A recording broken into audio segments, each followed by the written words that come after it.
As a shepherd, you must walk with your sheep a lot because they'll follow you and they begin to trust you.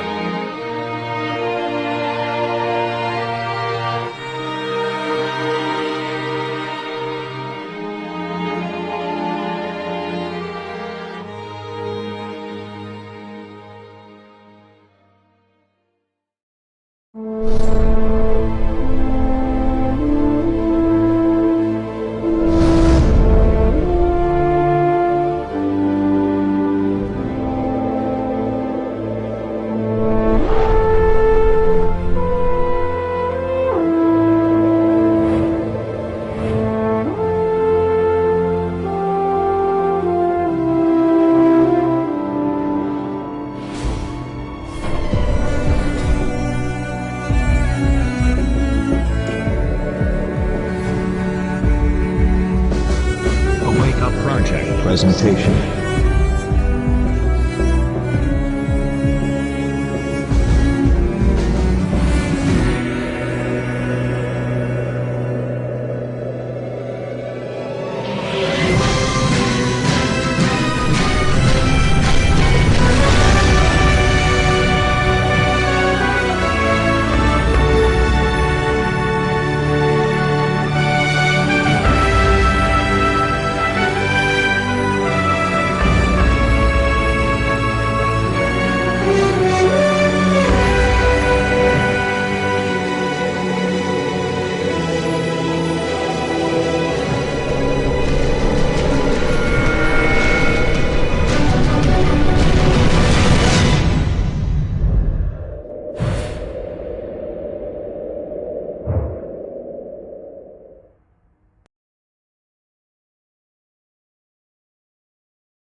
Okay, kids, here we are at the slavery exhibit. Now, as you can see, the slaves were kidnapped from their homes, chained together for weeks. They would cram them onto these ships in very appalling conditions. Thousands of women and children are being smuggled across the border. Sexual trafficking of children. As you can see right here, they were treated like animals.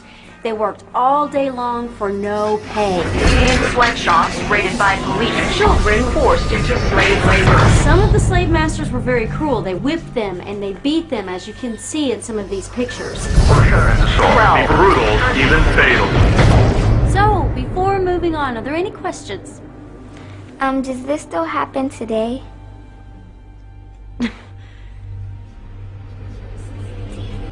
We return to this prophecy that at the end of history there will be slavery.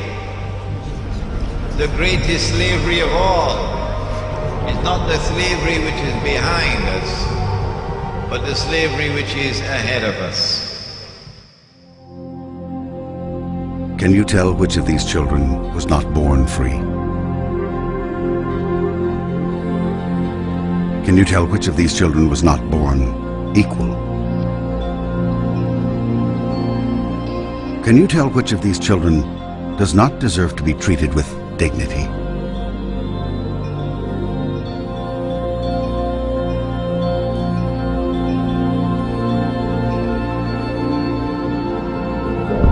We can't either.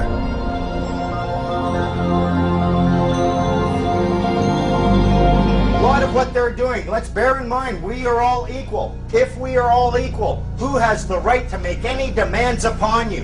Who has the right to do anything to command you, demand you, put orders on you? Who has the power? No one. How are you going to get people to change? Small acts of defiance, he says. I'm like, what do you mean by that? Never made the scene, just left it. Said that I didn't want to be part of his revolution, that I didn't want to see him again. But he phones me, tells me he misses me and wants to see me. So I do. I see him again. I got him all wrong. Because what he's doing isn't bad. You have to look at the bigger picture. What's good for everyone. When you try to understand the world, one of the first things you'll see is that there are many structures of control that keep almost everyone in check and keep almost everyone repressed to some degree. And when people finally understand some of these structures of control, the first reaction is that they get very frustrated, and some people stay with that frustration for their entire lives. They just run around complaining about the system being fixed against them, and there's nothing anyone can do about it. Personal freedom is something that only you are responsible for. And if you ever stop working for it, you'll lose it. Let me tell you why you're here. You're here because you know something. What you know you can't explain, but you feel it.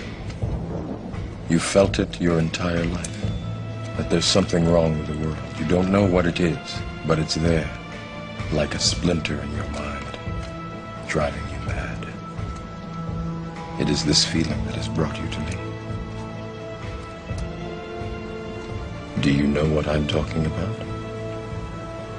The Matrix. Do you want to know what it is?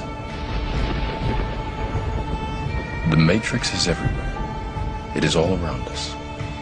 Even now, in this very room. You can see it when you look out your window or when you turn on your television. You can feel it when you go to work, when you go to church, when you pay your taxes. It is the world that has been pulled over your eyes to blind you from the truth. What truth? That you are a slave, Neo. Like everyone else, you were born into bondage, born into a prison that you cannot smell or taste or touch. A prison for your mind.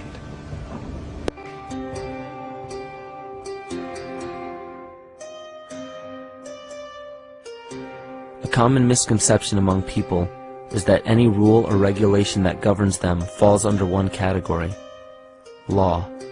But there are many other forms of law that people abide by without realizing that they simply do not apply to them. Another misconception is that a nation's constitution gives us our rights. A constitution does nothing more than list the rights that we already have.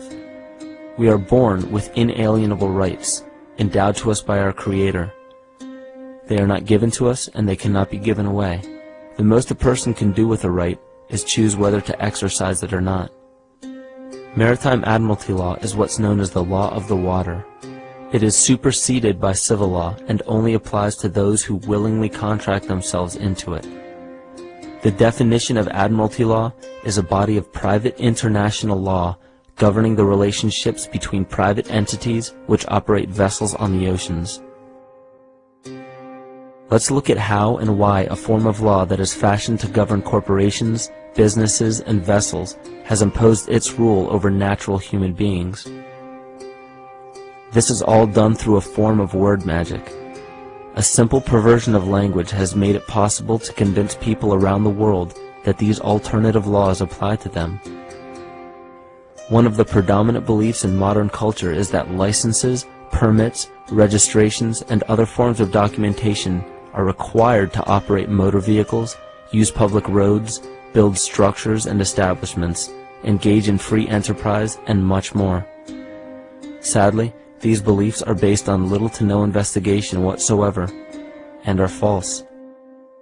This belief structure is perpetuated by maritime admiralty law.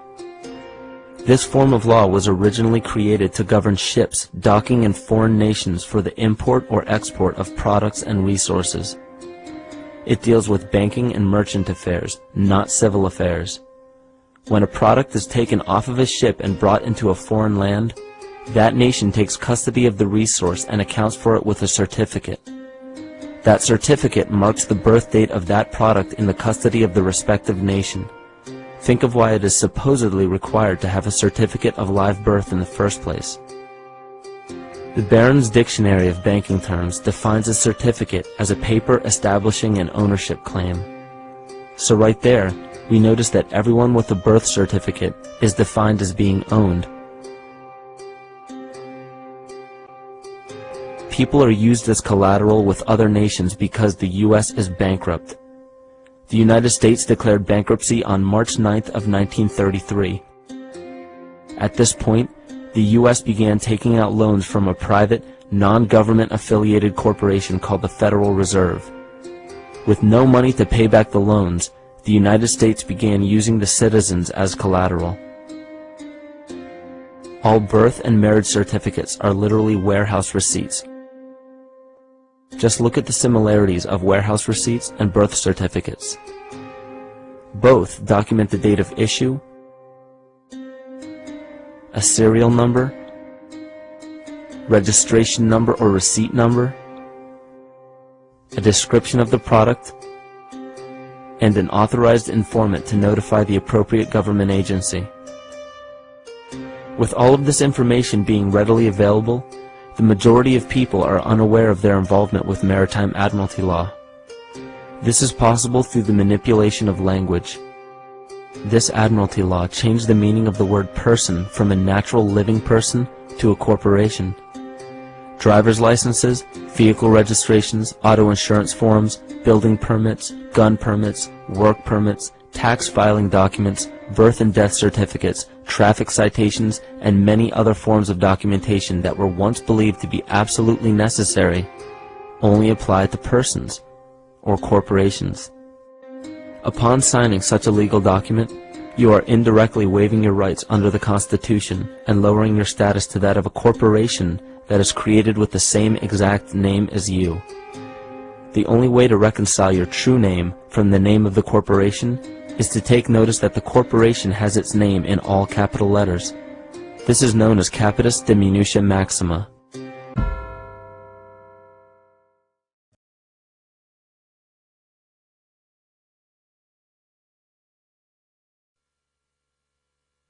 There are two kinds of law on the earth, as I've said. One is called civil law, which is the law of the land, and one is called maritime admiralty, which is called the law of water.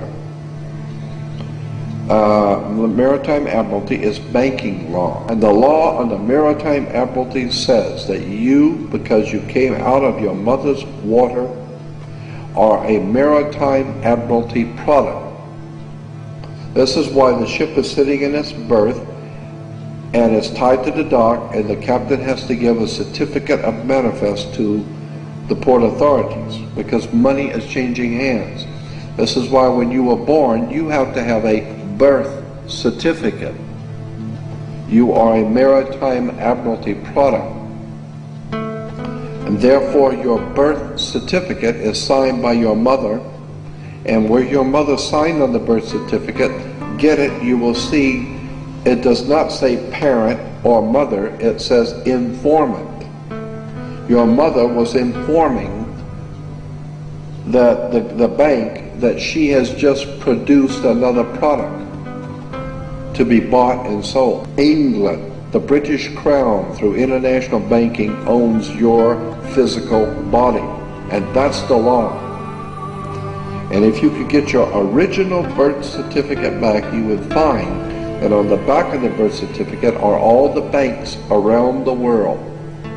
All over the world, banks have used your birth certificate because you are a stock in a maritime admiralty banking scheme where you make money for banks. Consequently, the corporation and government and people who want to control you, they create a second you. And that second you that they control, that they created, is all capital letters. Check it out.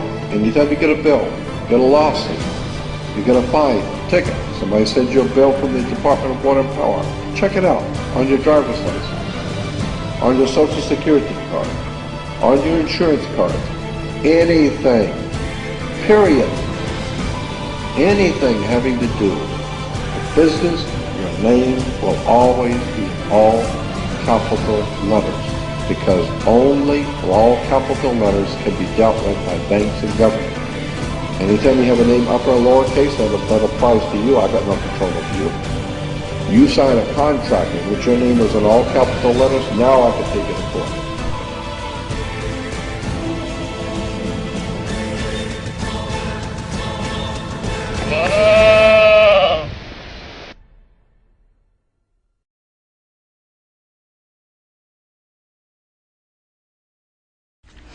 Who owns the rain? Turns out, not you.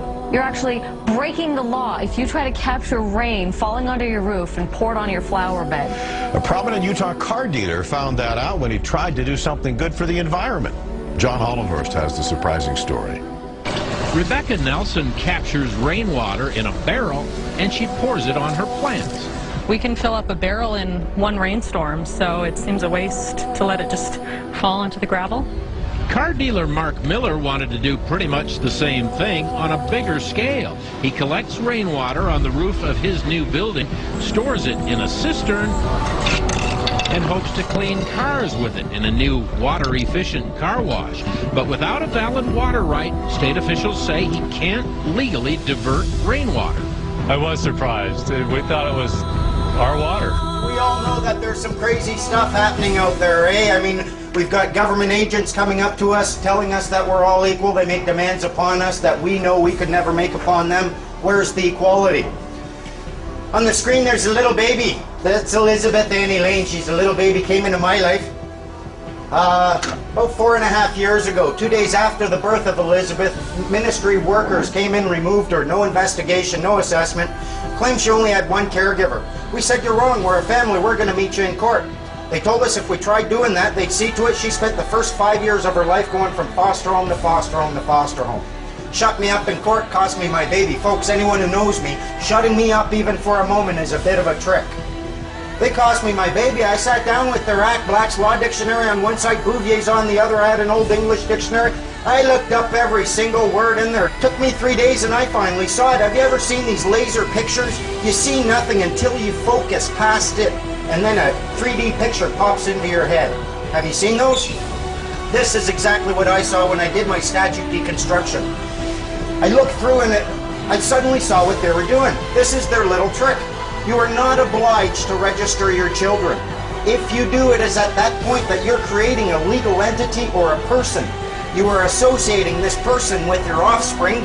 You are abandoning ownership or title to that person, and the government is seizing that under the laws of maritime salvage. It becomes their chattel property. They use it as collateral to float loans or to float bonds for loans. When they come to remove a child, they're not acting on the human being at all. They're removing the legal entity you created and abandoned and they now have title to. That's your person. That is what the government acts upon. A human being and a person are not the same thing. We've been led to believe that they are, but they're not. In Black's Law Dictionary, you'll find a definition of a person, and it says, a human being is not a person because he is a human being, but because rights and duties have been ascribed to him. Specifically, the person is that legal subject or substance of which the rights and duties are attributes. But not all human beings are persons, as was the case in Old England when there were slaves.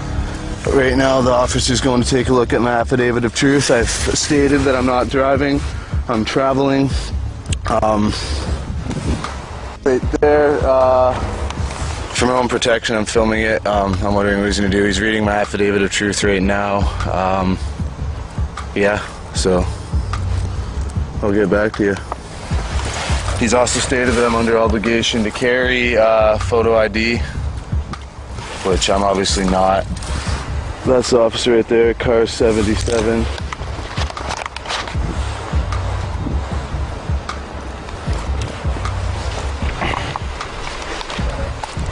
So hopefully, yeah.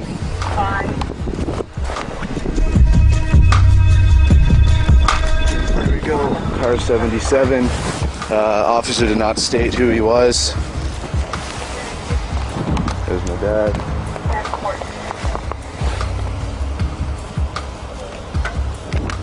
Can you hold that? I don't have gloves. Here, you want them? Mine? Yeah.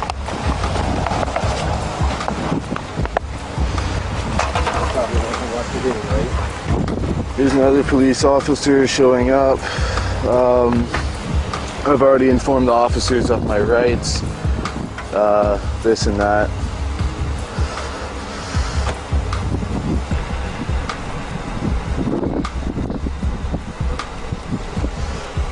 Cold. Officer, I just want to let you know I'm activating my fee schedule. It's the middle of winter. I am cold right now, and you're harassing me right now. So my fee schedule will be activated in 3 minutes. I suggest you contact a superior officer. Read that affidavit of truth. We're reading that right now, sir. We're trying to get... I know, I'm just freezing cold. Okay. I'm freezing cold, so... Okay.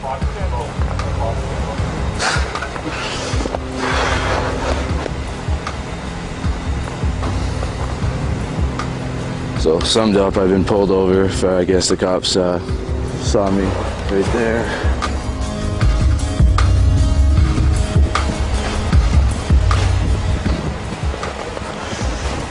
I'm cold.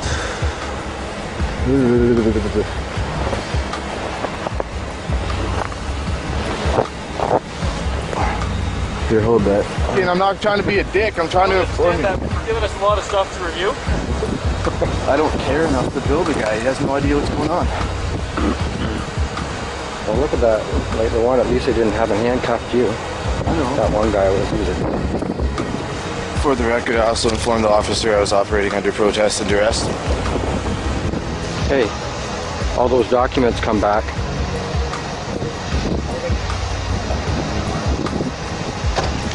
Hey, perfect. Here you go, Joshua.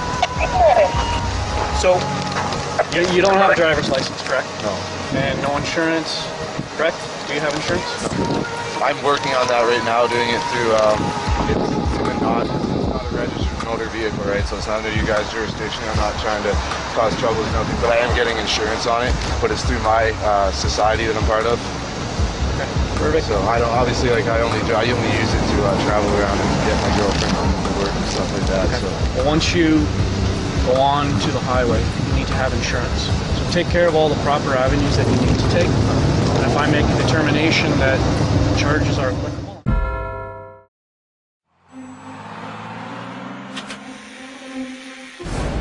The state of the union is not good. Our trade deficit is too large. We must not go back to unwise spending.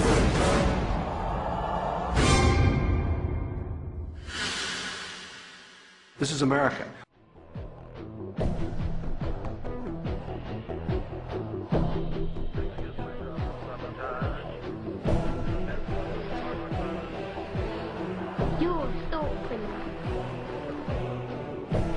George Orwell once wrote that the great enemy of clear language is insincerity. When there is a gap between one's real and one's declared aims, one turns, as it were, instinctively to long words and exhausted idioms, like a cuttlefish spurting out ink. You've probably heard confusing phrases like the trade deficit, the falling dollar, the national debt, unfunded liabilities, and so on, which all sound vague and actuarial and vaguely, well, not me. The reality behind these accounting phrases is perfectly monstrous. When someone, a foreigner say, loans money to the American government, what are they getting in return? Well, they are getting promises of interest payments and eventual repayment of the principal. Where does your government get this money? The government is not a business. It does not generate profits in the free market. So where does it get the money to repay its creditors? Are you beginning to understand that it is not dollars that are being sold, or bonds, or agency debt, or treasuries, or anything like that?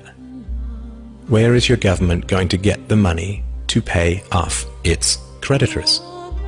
It's not pieces of paper, or contracts, or computer bits that are being sold. There is only one thing that the government has to sell. Governments have only one asset that they can use as collateral. Your leaders are selling you. When China lends $800 billion to your government, what they get in return is a guarantee that $10,000 plus interest will be taken from your family at gunpoint and shipped overseas. When a farmer gets a loan from a bank, he uses his livestock as collateral. It is the milk and meat his cows will produce in the future that he will use to pay off his loan. The bank is buying a share in his cows. You are the livestock that your leaders use as collateral. The leaders that you cheer for and throw parades for and drop balloons behind and donate money to are selling you to Chinese rulers, to the Japanese, to the Nigerians, to South American drug lords with accounts in the Caribbean banking centers, to Russia, to Korea, to Egypt, to Colombia, to Chile, to the Philippines, to Malaysia, and anyone else who is willing to give them a few dollars in return for the blood, sweat, and toil of your future. The flag that you praise and the anthems that you sing and the rulers that you weep and kneel before have as much loyalty to you as a plantation owner had to his slaves. And sadly, plantation slaves had more pride than we do. Plantation slaves did not generally praise their masters for selling them off, for auctioning off the lives, hopes, dreams, and futures of their own little children. We can understand that cattle may lick the hand of the farmer who lowers an axe to its neck, because cattle are dumb beasts that cannot comprehend their real relationship with the farmer and his imminent plans for them. What is our excuse? When we chant, USA, USA, USA, when we cheer and bow and beg and scrape and sing and weep with joy that some new farmer now presides over the wholesale dismantling and sale of our family's futures, when we love with obsessive emptiness the leaders who laugh while they auction us off to every tin pot dictator and stockbroker the world over, what is our excuse? Has our pride been so broken that we lunge with pathetic joy at every new silver-tongued demagogue who pretends to care for us even a tiny little bit? In the future, our children will demand to know why we knelt and cheered as they were sold off on the auctioneer's block.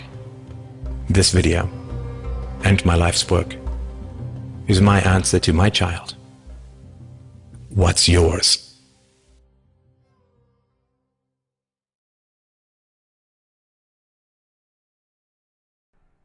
Well, there was a bankruptcy in 1933, which was the real reason why they created the Great Depression of 29.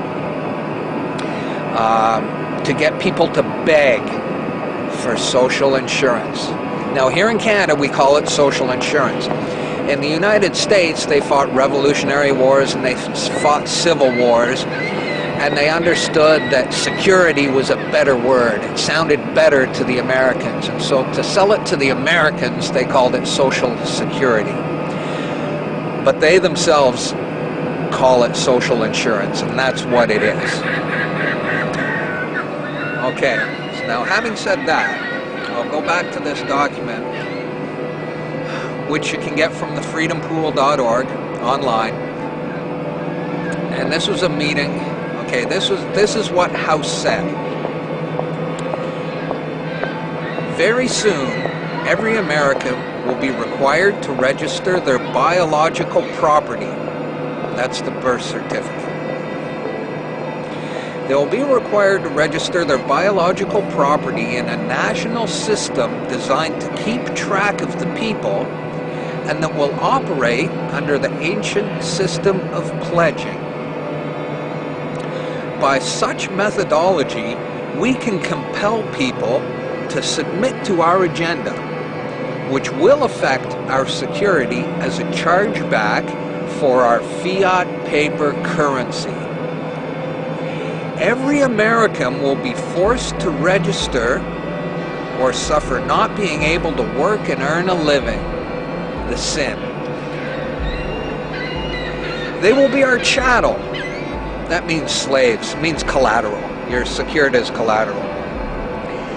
They will be our chattel, and we will hold the security interest over them forever. By operation of the law merchant, under the scheme of secured transactions. Americans, by unknowingly or unwittingly delivering the bills of lading to us, will be rendered bankrupt and insolvent, forever to remain economic slaves through taxation secured by their pledges, the birth certificate. They will be stripped of their rights and given a commercial value designed to make us profit, and they will be none the wiser. For not one man in a million could ever figure out our plans. And if by accident one or two would figure it out, we have in our arsenal plausible deniability. After all, this is the only logical way to fund government, by floating liens and debt to the registrants in the form of benefits and privileges. This will inevitably reap us huge profits beyond our wildest expectations and leave every American a contributor to this fraud, which we will call social insurance. Without realizing it, every American will insure us for any loss we may incur in this manner. Every American will unknowingly be our servant, however begrudgingly. The people will become helpless, and without any hope for their redemption, we will employ the high office of the president of our dummy corporation to foment this plot against America.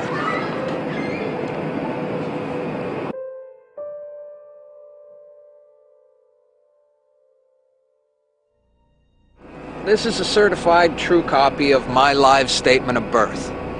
You can get this by applying for it at the Registrar General.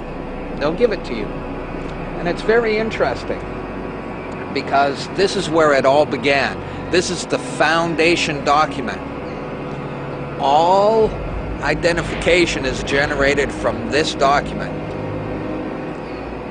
And so if the foundation document is no good, anything that's made from it is no good. That means driver's licenses, health cards, everything. Now what they did here, this is exactly what he meant when he said, soon every American will be required to register their biological property. Now your parents didn't realize what they were doing when they filled this out, and these didn't exist before 1933. Birth records were recorded in scripture. And these only came into being in 1933 when they hatched this plan. They created a corporate fiction with a name just like yours. In doing this, they registered and monetized the spirit and soul of a living being. This denotes ownership. And when your parents were tricked into filling this out, they allowed your spirit and your soul to be monetized. And futures were sold on you. Spirit and soul. Now, this is my birth certificate. This is actually a share. See this red number? This A, I'm born in Canada, this is a Class A share. Now, this is called a CUSIP number, and all securities require a CUSIP number, and that's what this is. And you are held as collateral to secure the debt, which our government owes to international bankers. So you and me and all these people here are actually collateral, and we don't even own our lives. We are chattel, and we believe we're free. I made an application to the Registrar General, and I got my original social insurance application. Now, before they sent it to me, they put a little piece of paper over this before they photocopied it, because my friend has his, and they didn't block this out, and when you hold it up, you see Bank of Canada. It is said that the best slaves are the ones who don't know that they're enslaved. And we all have invisible chains on us, and we don't know it. What truth?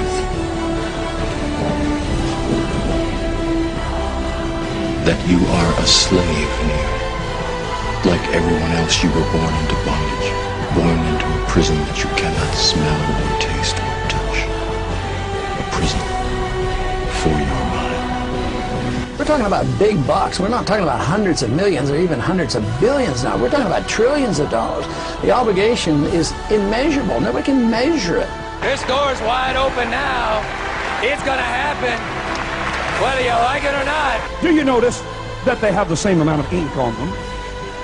Do you notice that they're made out of the same virtually worthless stuff? It's paper. Did you get it? It's paper. When we create money, we have created an instrument of value that has no value of its own. And it's just as expensive or inexpensive to print the 20 as it is to print the 1. In January of 1913, in December of 1913, he signed the Federal Reserve Act, bringing the Federal Reserve System into place in America, and did what Thomas Jefferson said must never happen. He took the control of the money away from the people by taking it away from the Congress and gave it to a group of private individuals who have to pay taxes on the money they loan the government. The Matrix is one of the greatest metaphors ever.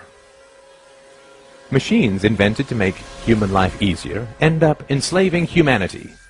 This is the most common theme in dystopian science fiction.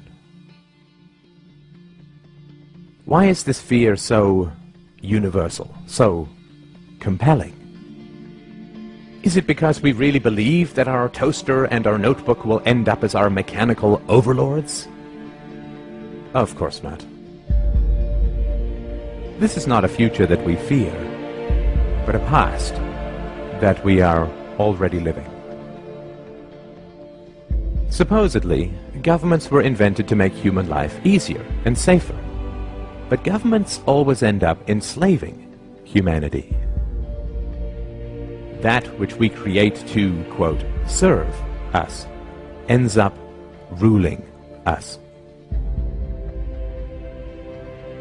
The US government, by and for the people, now imprisons millions, takes half the national income by force, overregulates, punishes, tortures, slaughters foreigners, invades countries, overthrows governments, imposes 700 imperialistic bases overseas, inflates the currency, and crushes future generations with massive debts.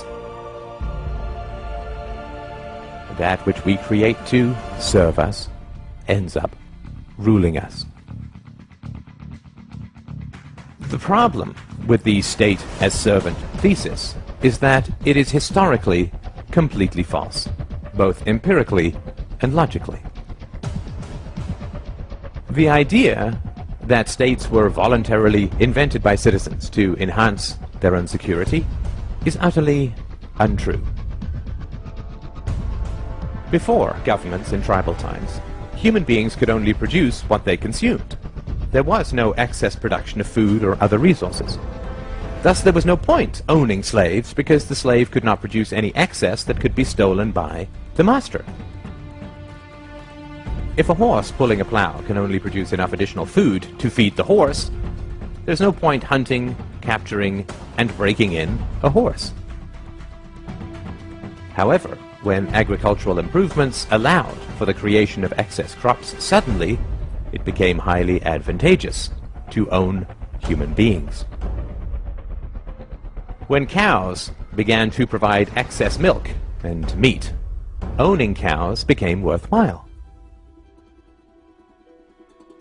The earliest governments and empires were in fact a ruling class of slave hunters, who understood that because human beings could produce more than they consumed, they were worth hunting, capturing, breaking in, and owning. The earliest Egyptian and Chinese empires were, in reality, human farms, where people were hunted, captured, domesticated, and owned like any other form of livestock. Due to technological and methodological improvements, the slaves produced enough excess that the labor involved in capturing and keeping them represented only a small subset of their total productivity. The ruling class, the farmers, kept a large portion of that excess while handing out gifts and payments to the brutalizing class, the police, slave hunters, and general sadists, and the propagandizing class, the priests, intellectuals, and artists. This situation continued for thousands of years, until the 16th to 17th centuries, when again, massive improvements in agricultural organization and technology created the second wave of excess productivity. The enclosure movement reorganized and consolidated farmland, resulting in 5 to 10 times more crops, creating a new class of industrial workers displaced from the country and huddling in the new cities. This enormous agricultural excess was the basis of the capital that drove the Industrial Revolution. The Industrial Revolution did not arise because the ruling class wanted to free their serfs, but rather because they realized how additional, quote, liberties could make their livestock astoundingly more productive. When cows are placed in very confining stalls, they beat their heads against the walls, resulting in injuries and infections. Thus, farmers now give them more room, not because they want to set their cows free, but rather because they want greater productivity and lower costs. The next stop after free range is not freedom. The rise of state capitalism in the 19th century was actually the rise of free-range serfdom. Additional liberties were granted to the human livestock not with the goal of setting them free, but rather with the goal of increasing their productivity. Of course, intellectuals, artists, and priests were, and are, well paid to conceal this reality. The great problem of modern human livestock ownership is the challenge of enthusiasm. State capitalism only works when the entrepreneurial spirit drives creativity and productivity in the economy. However, excess productivity always creates a larger state and swells the ruling classes and their dependents, which eats into the motivation for additional productivity. Taxes and regulations rise, state debt, future farming, increases, and living standards slow and decay. Depression and despair begin to spread as the reality of being owned sets in for the general population. The solution to this is additional propaganda, antidepressant medications, superstition, wars, moral campaigns of every kind, the creation of, quote, enemies, the inculcation of patriotism, collective fears, paranoia about outsiders and immigrants, and so on. It is essential to understand the reality of the world. When you look at a map of the world, you are not looking at countries, but farms.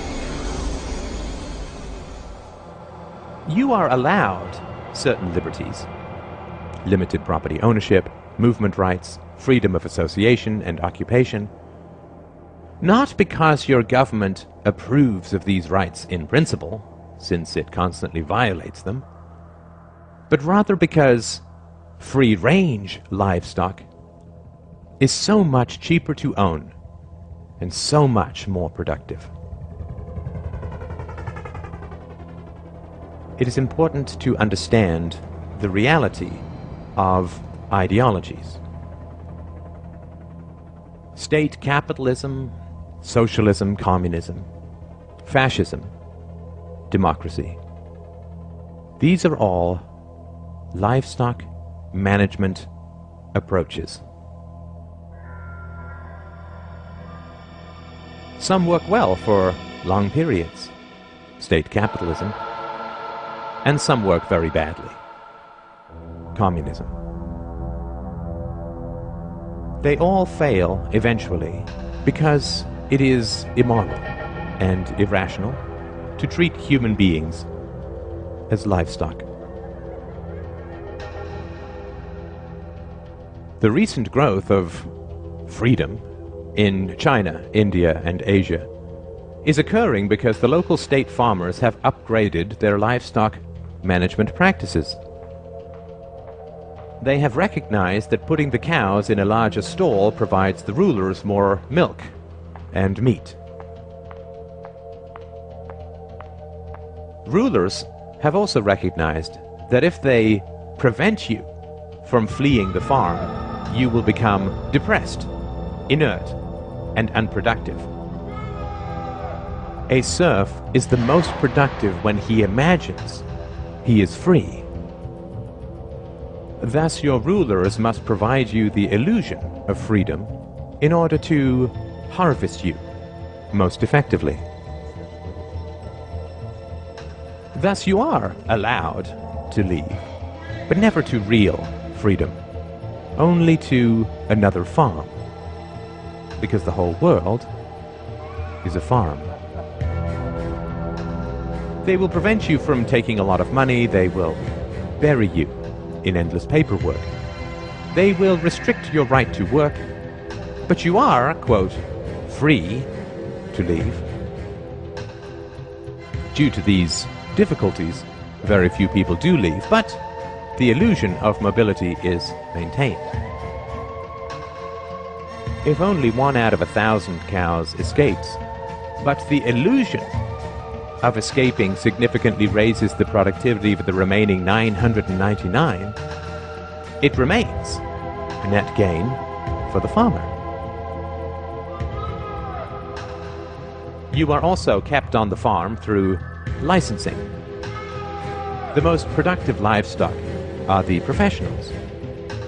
So the rulers fit them with an electronic dog collar called a license, which only allows them to practice their trade on their own farm. To further create the illusion of freedom, in certain farms, the livestock are allowed to choose between a few farmers that the investors present. At best, they are given minor choices in how they are managed. They are never given the choice to shut down the farm and be truly free. This is your last chance. After this, there is no turning back. You take the blue pill, the story ends. You wake up in your bed and believe whatever you want to believe. You take the red pill, you stay in Wonderland, and I show you how deep the rabbit hole goes. Remember, all I'm offering is the truth, nothing more.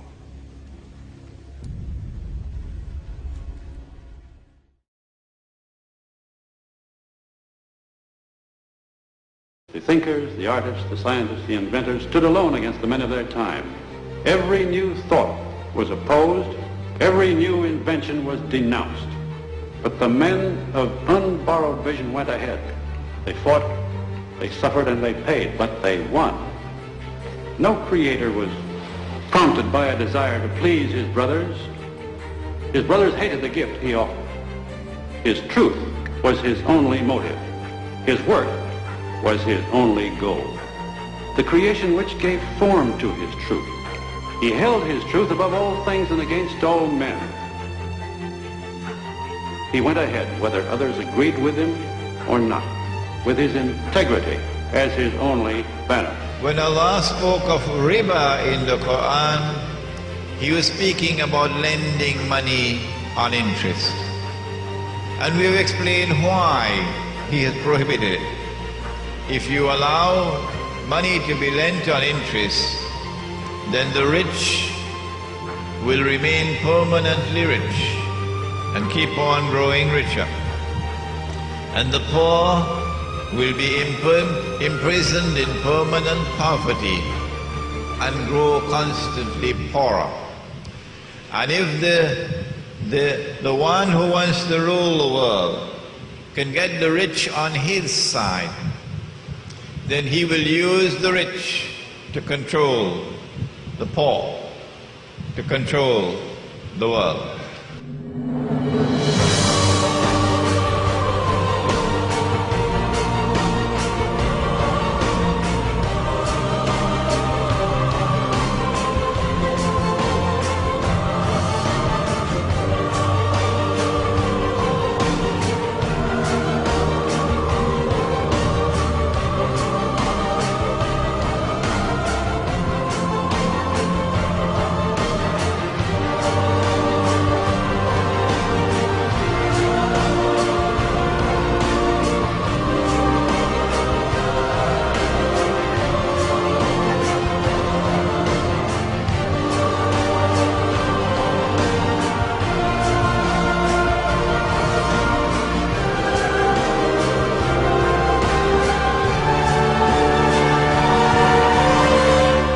Remember Live Aid in 1985, that symbol of concern and generosity? Did you know that during that year, the hungriest countries in Africa gave twice as much money to us in the developed world as we gave to them? There was another famine last year. Perhaps you were one of those who took part in Red Nose Day. Did you know that before that day was over, the equivalent of all the money that Comic Relief had raised in Britain, about £12 million, had come back to the rich countries? For every day this amount is given by the poorest to the rich has interest payments on loans that most of them never asked for or knew existed. In other words, contrary to a myth long popular in the West, it's been the poor of the world who have financed the rich, not the other way round. Congress tells the Treasury Department, the Fed will loan us $1 billion, print $1 billion in U.S. Treasury bonds. So for $1,000, they print $1 billion of bills, of bonds. Those bonds are given to the Federal Reserve, $1 billion. Now the Federal Reserve in bonds plus interest. The Federal Reserve then gives the bonds to the government to pay its bills. But watch me, because you're not thinking. The government needed $1 billion. They borrowed $1 billion. But the Federal Reserve said, we'll loan you the $1 billion plus interest. But it only prints the $1 billion.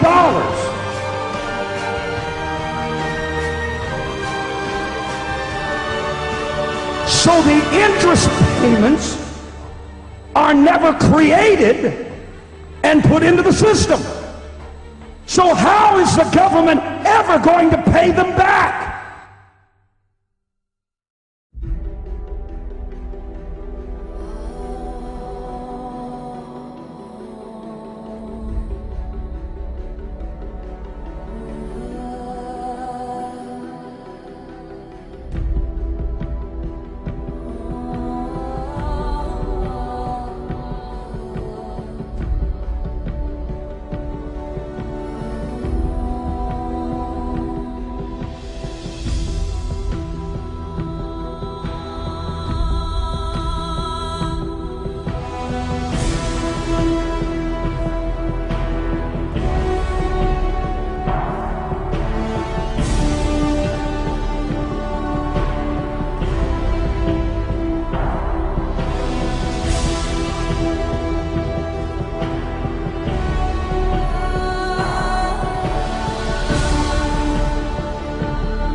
You don't think that it's what the national debt is The important? national debt measures the wealth. The national debt, don't we have to... The wealthier we are.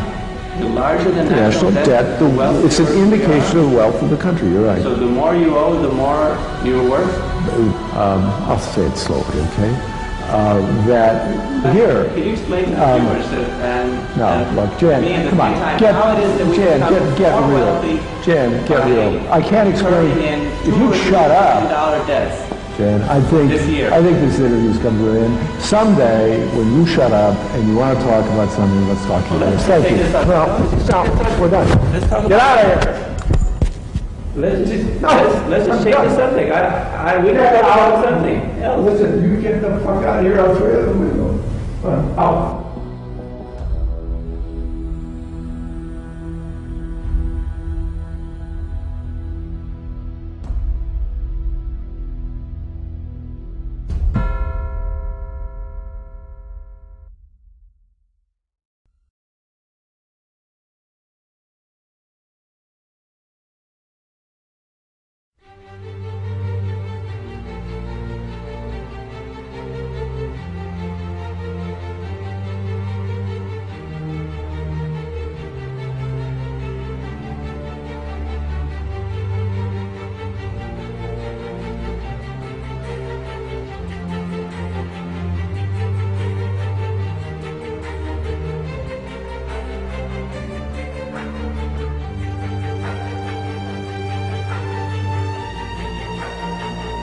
So if they had telephones then, the phone would ring from Abraham Lincoln to Jefferson Davis in the South and say, President Davis, this is President Lincoln, and we need what you have. And President Davis says, ain't our problem, it's your problem. Well, it's your problem now because we're going to come and get you. And we're going to take everything you have, and we're going to call it the Civil War and say it's over slavery. Well, it's a well-known fact the governor of Maine had 65 slaves. So it wasn't over slavery. It wasn't slavery. I mean, that's a nice history thing, but that's just another rewrite of history. But it was a commerce. It was commerce. It's always about money. In that context, Lincoln then suspended the Constitution of the United States in 1861, and the Civil War was declared. Now, with that suspension comes in what we now know as executive orders. If you trace back executive orders, the first one was written in 1861. The only way they can write an executive order then and now is if the Constitution of the United States is suspended. So, therefore, we come back modern day, if you mention your constitutional rights one more time in my courtroom, I'm going to put you in jail for contempt. Because there is no such thing. Okay? So, now we need a new pledge. Lincoln, to his credit, figured it out, I believe, before the end of his term. And that's why he was killed. First thing he did was print greenbacks. And he was going to repudiate the debt and issue currency of the United States with no interest. Okay? That was his reorganization. Yeah. That was his reorganization plan. Okay? A bullet got in the way of that. Interestingly, 100 years later, another president tried the same thing, and he got killed too. His name was Kennedy.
That's how all that ties together.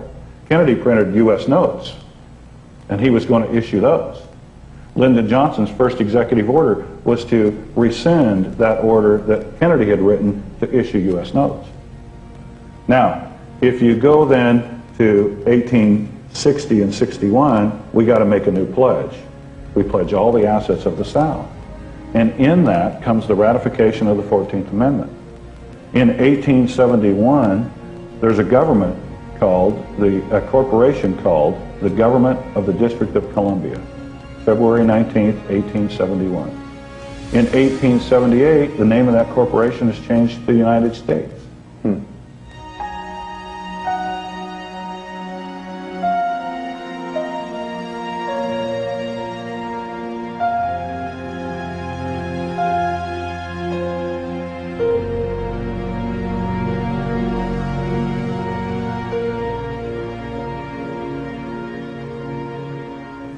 Now the 14th Amendment is here. The government of the United States, a corporation is in place, and all the districts. You all live in the District of Washington, Western Division. Did you know that? Yeah, it's amazing. I did know that, but that kind of terminology is totally foreign to us. Yes, yes. We don't think anything of it, but you have to look at Washington, District of Columbia. Okay? Mm-hmm. What is Columbia? What is that? Anyway, to get back to our bankruptcy story. Yeah, that is a good question. What is that? They pledge all the assets of the South. All the gold, all the agriculture, everything. The South was paid for. They had everything. The North was bankrupt because that was where all the industry was. There was nobody, it was cold, there's no money, the bankers are squeezing them. So you go into bankruptcy again, you pledge all the assets of the South, and now you jump forward to September 17th, 1929. 45 days before October 29th, 1929.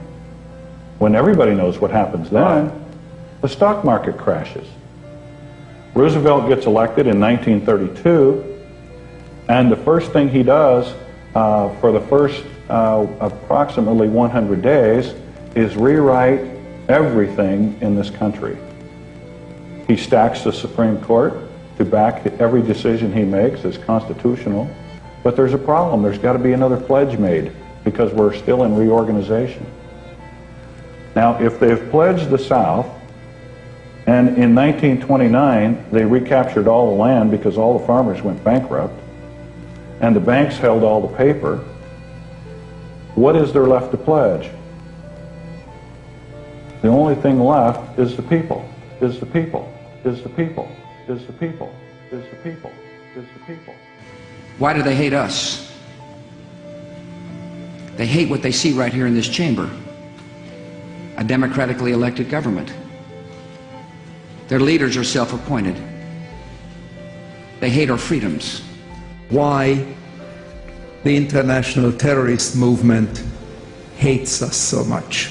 Many argue that they hate us for our policies. It is my judgment that they don't hate us for what we do, but they hate us for what we are.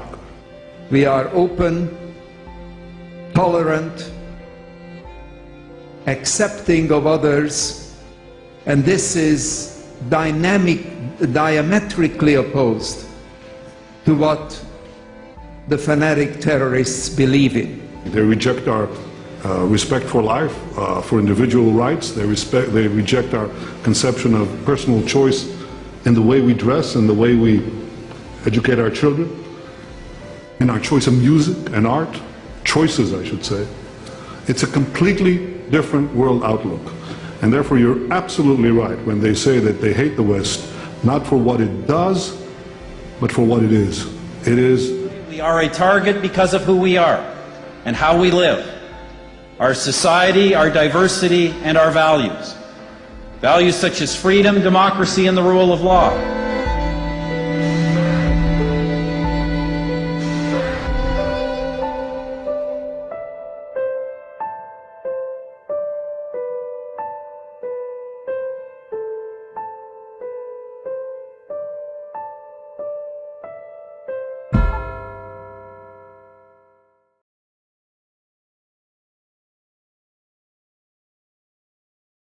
We are now located at that moment in time when one ruling state is about to give way to another. That the state of Israel is about to replace the United States as the ruling state in the world.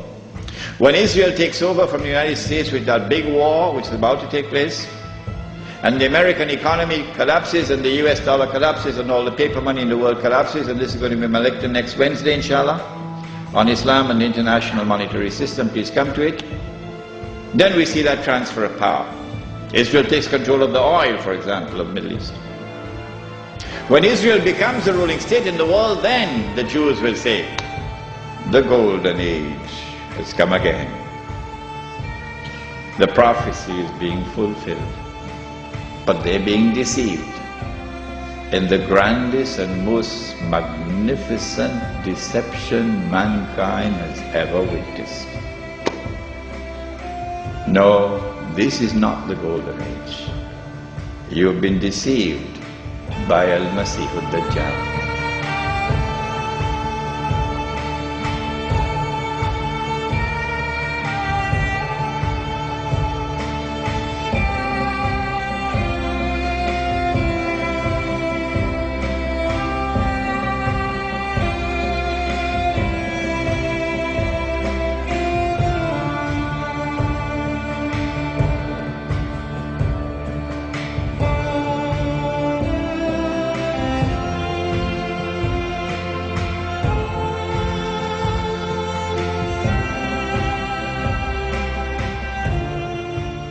Any of us who studied any history at all knows that's exactly how World War I took place.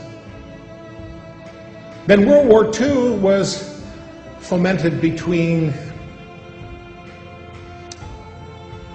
the Zionists, between the German nationalists again, and the Brits to bring us in, and in World War II, Israel was to be born. And the Zionists were given power. So since the first two wars came off just exactly as that letter said, and that letter used to hang right in the British Museum Library until 1977 when Baron Rothschild became a director. And as soon as he was on the board of directors, that letter disappeared from the library. Immediately.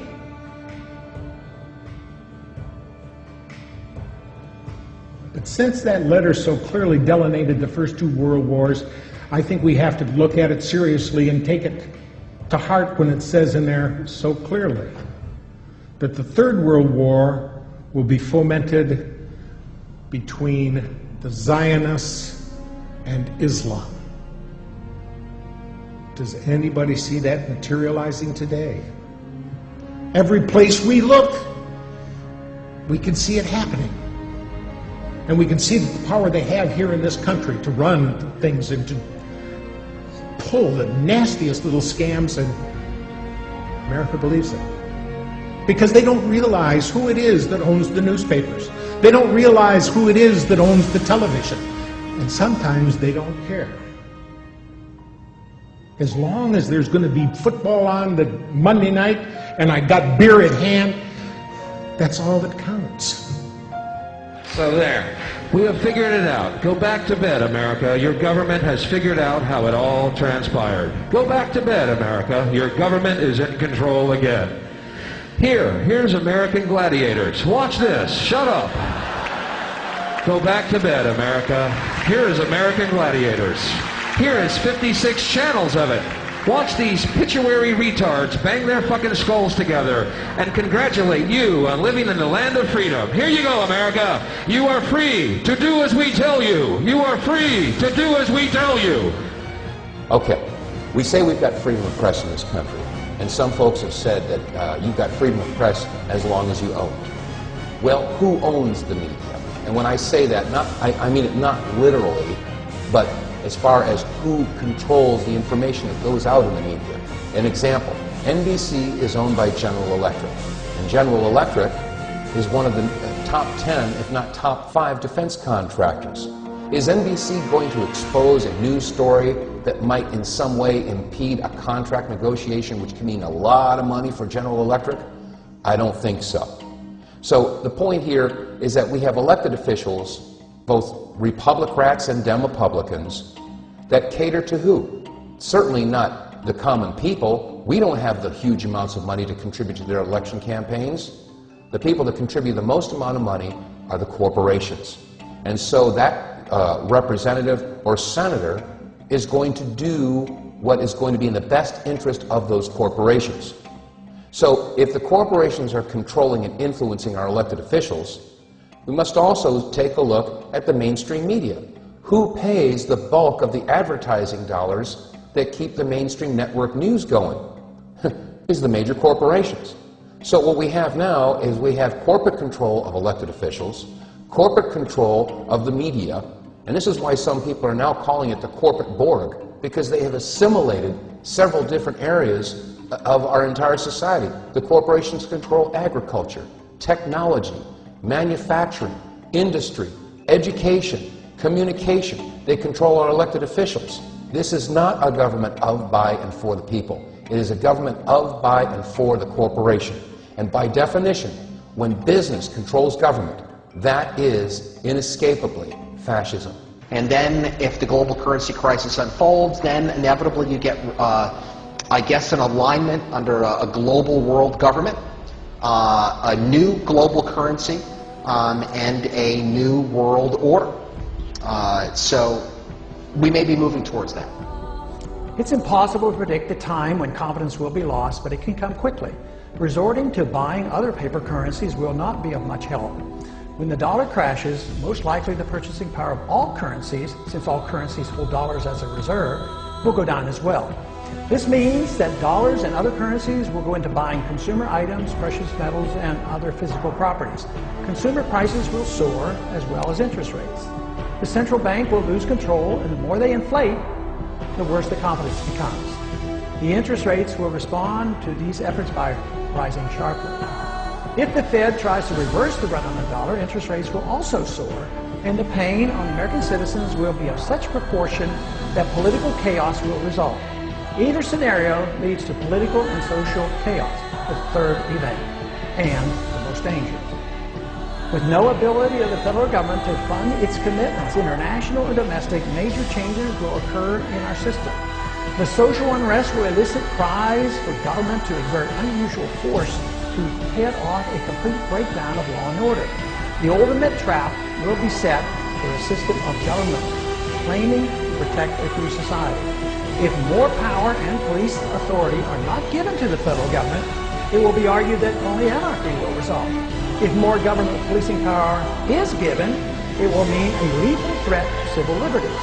Already, we have permitted the notion that a single person, the Attorney General or the President, can decide who is an enemy combatant, thus denying that individual the right of habeas corpus, permitting indefinite detentions without charges made. This attitude towards civil liberties has changed significantly since the fear built around 9/11.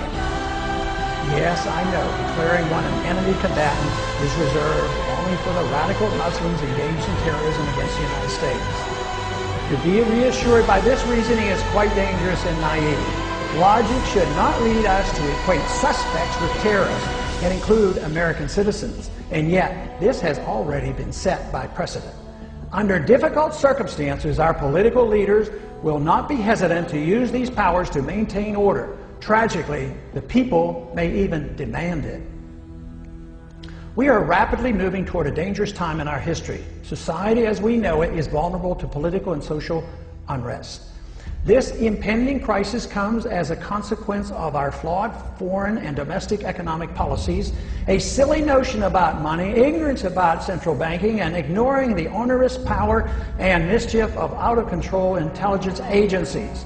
Our unsustainable welfare state and a willingness to sacrifice privacy and civil liberties in an attempt to achieve safety and security from an inept government. Dangerous times indeed. What can be done about it? Must we wait for the inevitable and expect to restore our liberties in a street fight against the overwhelming power of the state? Not a good option. The only way that we can prevent blood from running in the streets is to offer a better idea of the proper role of government in a society that desires first and foremost liberty, liberty, liberty, liberty, liberty, liberty.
This is the story of your enslavement, how it came to be, and how you can finally be free.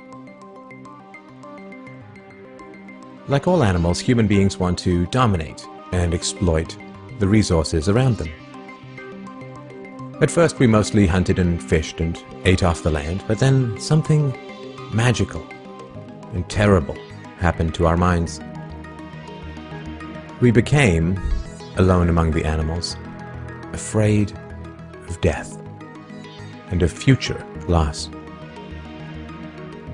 And this was the start of a great tragedy and an even greater possibility.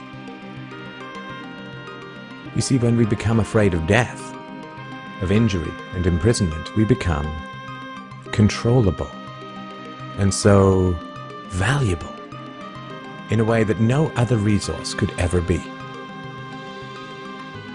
The greatest resource for any human being to control is not natural resources or tools or animals or land, but other human beings. You can frighten an animal because animals are afraid of pain in the moment, but you cannot frighten an animal with a loss of liberty, with torture or imprisonment in the future, because animals have very little sense of tomorrow. You cannot threaten a cow with torture or a sheep with death. You cannot swing a sword at a tree and scream at it to produce more fruit, or hold a burning torch to a field and demand more wheat. You cannot get more eggs by threatening a hen, but you can get a man to give you his eggs by threatening him. This human farming has been the most profitable and destructive occupation throughout history, and it is now reaching its destructive climax. Human society cannot be rationally understood until it is seen for what it is: a series of farms where human farmers own human livestock. Some people get confused because governments provide healthcare and water and education and roads, and thus imagine that there is some benevolence at work. Nothing could be further from the reality. Farmers provide healthcare and irrigation and training to their livestock.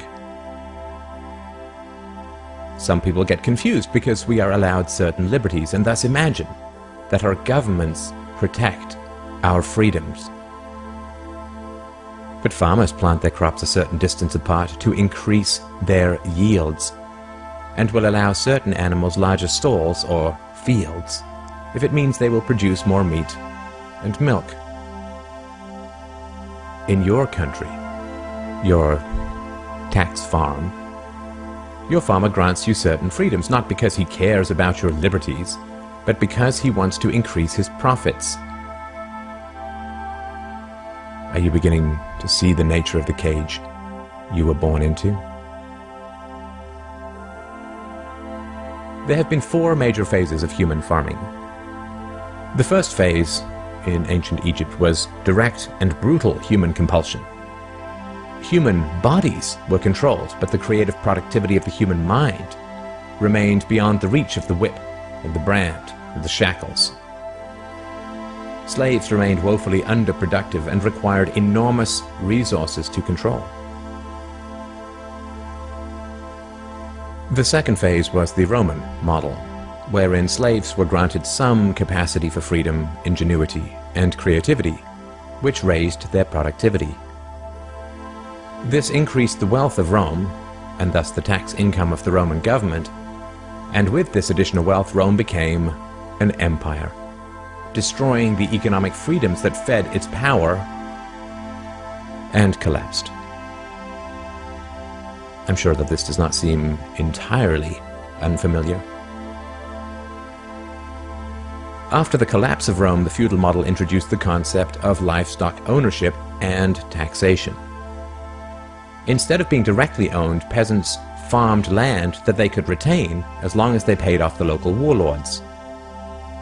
This model eventually broke down due to the continual subdivision of productive land and was destroyed during the enclosure movement when land was consolidated and hundreds of thousands of peasants were kicked off their ancestral lands because new farming techniques made larger farms more productive with fewer people.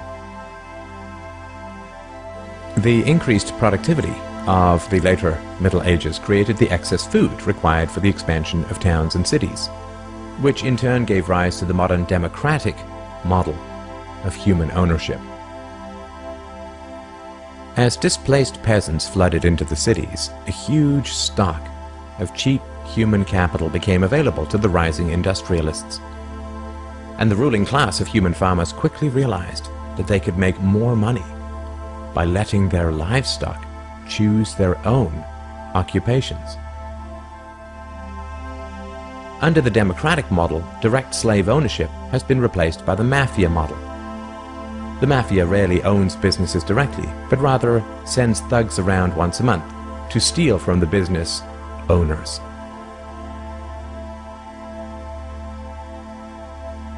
You are now allowed to choose your own occupation, which raises your productivity, and thus the taxes you can pay to your masters. Value this time in your life, kids, because this is the time in your life when you still have your choices. And it goes by so fast. When you're a teenager, you think you can do anything, and you do. Your 20s are a blur. 30s, you raise your family, you make a little money, and you think to yourself, what happened to my 20s?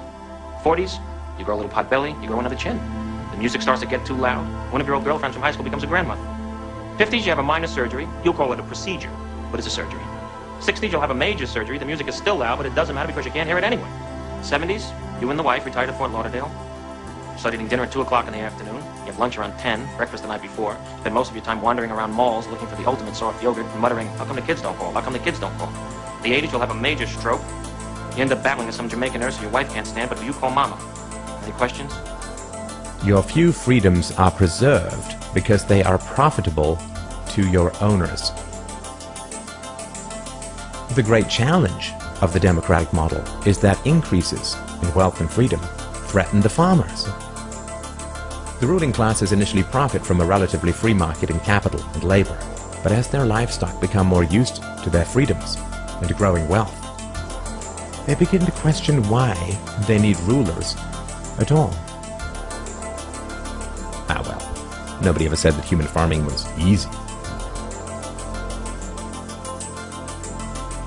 Keeping the taxed livestock securely in the compounds of the ruling classes is a three-phase process. The first is to indoctrinate the young through government, quote, education. As the wealth of democratic countries grew, government schools were universally inflicted in order to control the thoughts and souls of the livestock. The second phase is to turn citizens against each other through the creation of dependent livestock. It is very difficult to rule human beings directly through force, and where it can be achieved, it remains cripplingly underproductive, as can be seen in North Korea.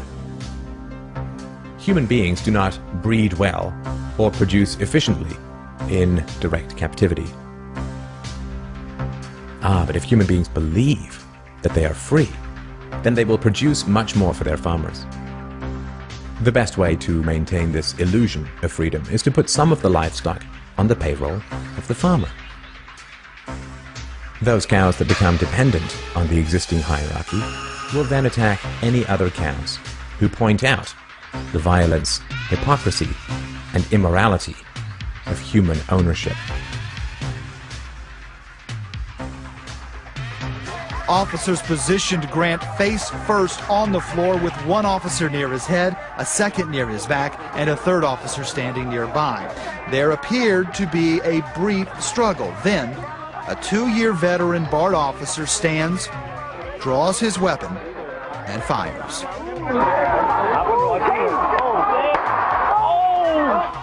Freedom is slavery, and slavery is freedom. If you can get the cows to attack each other, whenever anybody brings up the reality of their situation, then you don't have to spend nearly as much controlling them directly. Those cows who become dependent upon the stolen largesse of the farmer will violently oppose any questioning of the virtue of human ownership. And the intellectual and artistic classes, always and forever dependent upon the farmers, will say to anyone who demands freedom from ownership, "You will harm your fellow cows." The livestock are thus kept enclosed by shifting the moral responsibility for the destructiveness of the violent system to those who demand real freedom.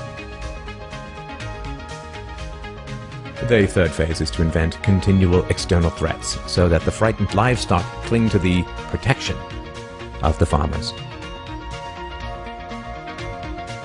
This system of human farming is now nearing its end. The terrible tragedies of modern Western economic systems has occurred not in spite of, but because of past economic freedoms. The massive increases in Western wealth throughout the 19th century resulted from economic freedoms. And it was this very increase in wealth that fed the size and power of the state. Whenever the livestock become exponentially more productive, you get a corresponding increase in the number of farmers and their dependents. The growth of the state is always proportional to the preceding economic freedoms. Economic freedoms create wealth, and the wealth attracts more thieves and political parasites, whose greed then destroys the economic freedoms. In other words, freedom metastasizes the cancer of the state. The government that starts off the smallest will always end up the largest. This is why there can be no viable and sustainable alternative to a truly free and peaceful society. A society without political rulers, without human ownership, without the violence of taxation and statism. To be truly free is both very easy and very hard. We avoid the horror of our enslavement because it is so painful to see it directly. We dance around the endless violence of our dying system because we fear the attacks of our fellow livestock. But we can only be kept in the cages we refuse to see. Wake up. To see the farm is to leave it. Let me show in a parable to what extent our nature is enlightened or unenlightened. Envision human figures living in an underground cave with a long entrance across the whole width of the cave. Here they have been from their childhood and have their legs and necks chained so that they cannot move and can only see before them, being prevented by the chains from turning their heads around. Above and behind them, a fire is blazing at a distance. They see only their own shadows, which the fire throws on the opposite wall of the cave. For how could they see anything but the shadows if they were never allowed to move their heads?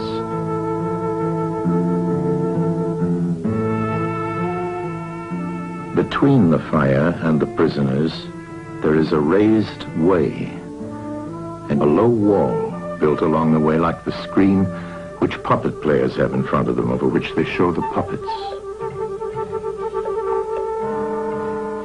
Do you see men passing along the wall, carrying all sorts of articles which they hold projected above the wall?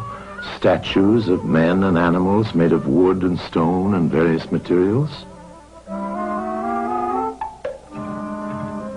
Of the objects which are being carried in like manner, they would only see the shadows.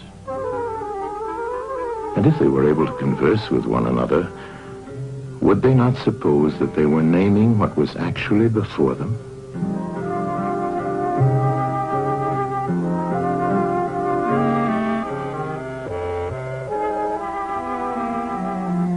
And suppose further that there was an echo which came from the wall.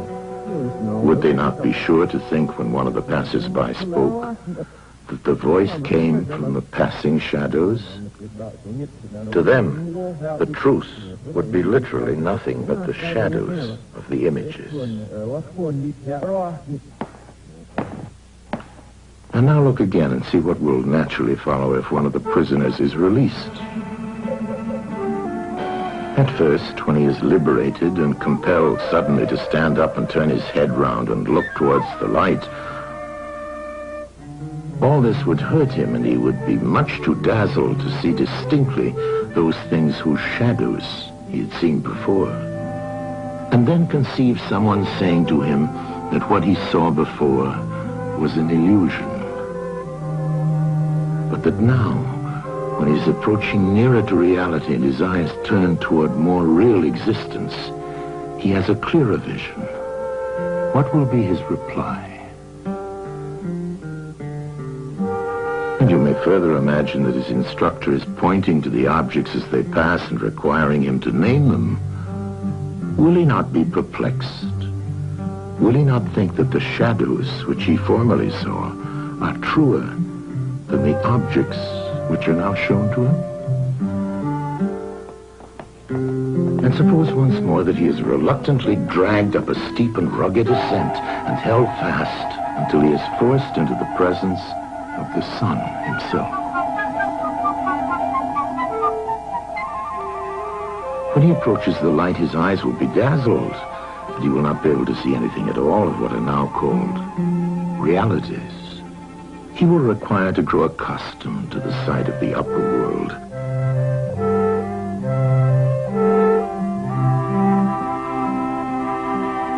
And first he will see the shadows best.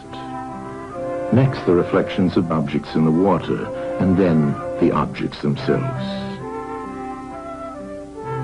Then he will gaze upon the stars and the spangled heavens, and the light of the moon. He will see the sky and the stars by night.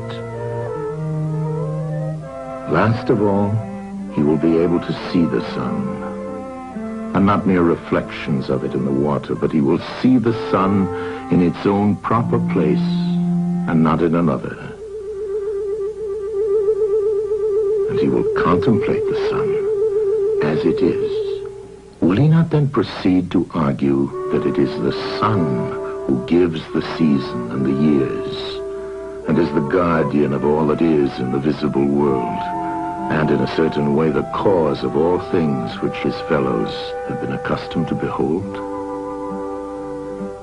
Clearly he would first see the sun, and then reason about it.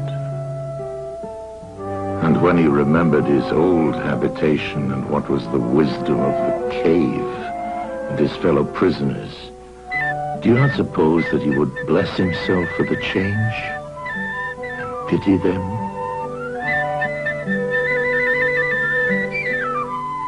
And if they were in the habit of conferring honors among themselves on those who were the quickest to observe the passing shadows, and to remark which of them went before and which followed after, and which were together, and who were therefore best able to draw conclusions as to the future,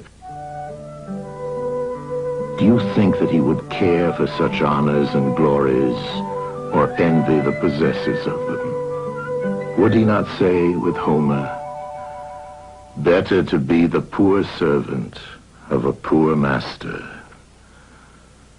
and to endure anything rather than think as they do, and live after their manner"? Imagine, once more, such a one coming suddenly out of the sun to be replaced in his old situation.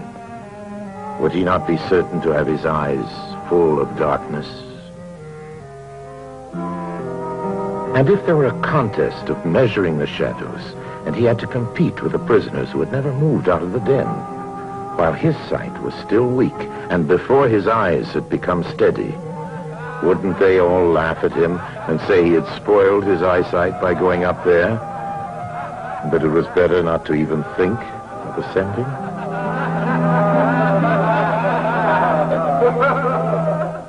And if anyone tried to release another, and lead him up to the light.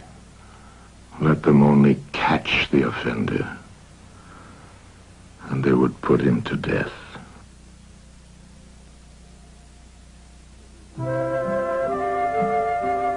It is the task of the enlightened not only to ascend to learning and to see the good, but to be willing to descend again to those prisoners and to share their troubles and their honors, whether they are worth having or not. And this they must do, even with the prospect of death. They shall give of their help to one another, wherever each class is able to help the community.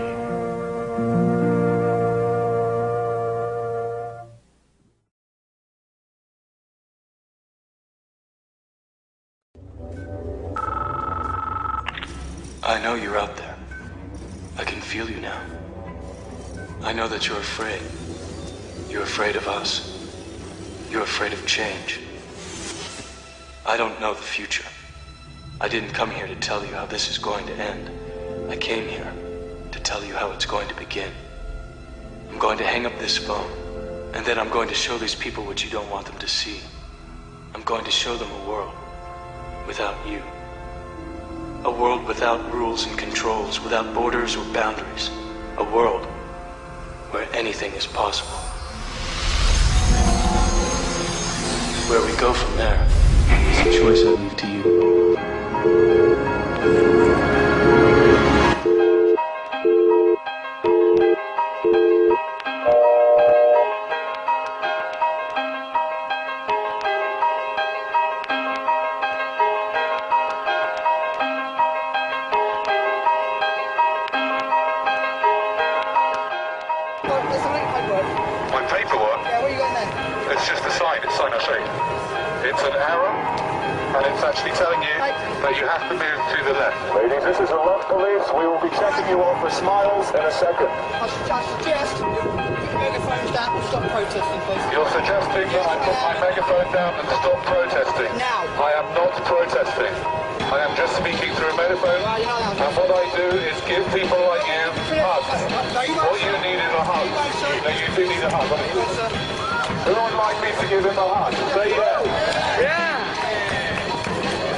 This is a Love and Compassion, a presentation by the Love Police.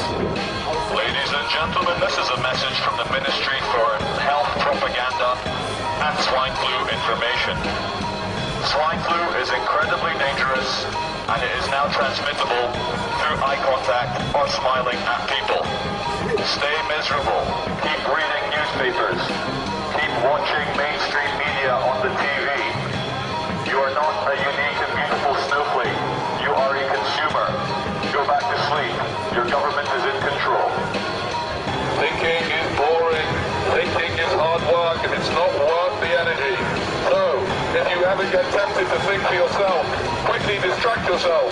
Buy a newspaper. Watch television. I prefer not to think about reality. I like to stay infantile and read about fashionable things in Hollywood and Lindsay Lohan and her girlfriend who she broke up with, because these are the important things. Thank you for choosing to work in a corporate zone, eat corporate food, drink in a corporate bar, and invest money in arms trade. You do not need to worry or have an opinion about killing people because the mainstream media is doing it for you. So go back to sleep, earn your nice salary, everything is fine. You are just a flesh and bone human being. There's nothing more to life. Have another beer and carry on. Ladies and gentlemen, you do look quite relaxed. This is not what's meant to be. You should be worried. Statistically speaking, the person next to you is either a terrorist or has swine flu. So please, stop looking so happy and relaxed and move quickly to your next shopping experience.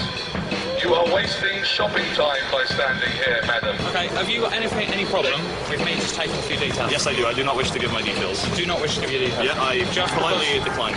You politely decline, just because we've had a chat? Yeah. You don't want to give me any of your details? Oh, no, it's a matter of principle. I answer only to the absolutes. You enjoy a would say making a nuisance of himself. But what the truth is, to speak out against lies and murder, it fills me with joy. It makes me feel closer to my fellow man. The fact that someone has a bit of sanity to come out here and just cut through the BS, it just makes me feel really alive to have no fear, to be full of love, to spread my message, which I believe is a message of good. You are not divine beings. What you are consumers. Please, consume, consume, consume until we have no planet left to consume. What you need to do is buy things that you don't need. That's the best way to support the economy. Smiling is bad for the economy. Please do not smile, sir. Wipe that off your face. We feel that in the very near future, the state, as in the government and the private banks which run the state, are going to ask you guys, normal human beings who are normal family people outside the uniform, to control us. They're going to use slaves to control other slaves, because we're all slaves in the livestock management program. Ladies and gentlemen, this is a lesson in absolute reality. What we have here is a group of people giving you an alternate message, and very quickly, Agent Smith and Agent Smith from the Matrix have decided to turn up in nice fluorescent jackets and question what we are doing. They were questioning how long we wish to be here, who is in charge, and what our purpose is. Until we break the law, they have no authority over us, nor you. You are free. You are born free. You will die free. And there's no police authority in this world. Power to the people. Swine flu is an illusion. Terrorism is an illusion. If you are not scared, you will not contract swine flu. You are not swine. You are divine human beings. No, we're not going to get in the van. You're not going to kidnap us. No, we're not going to get in the van. We've not broken. No, I'm not going to go into it. This is nothing personal, and I'm going to show you how much this is nothing personal.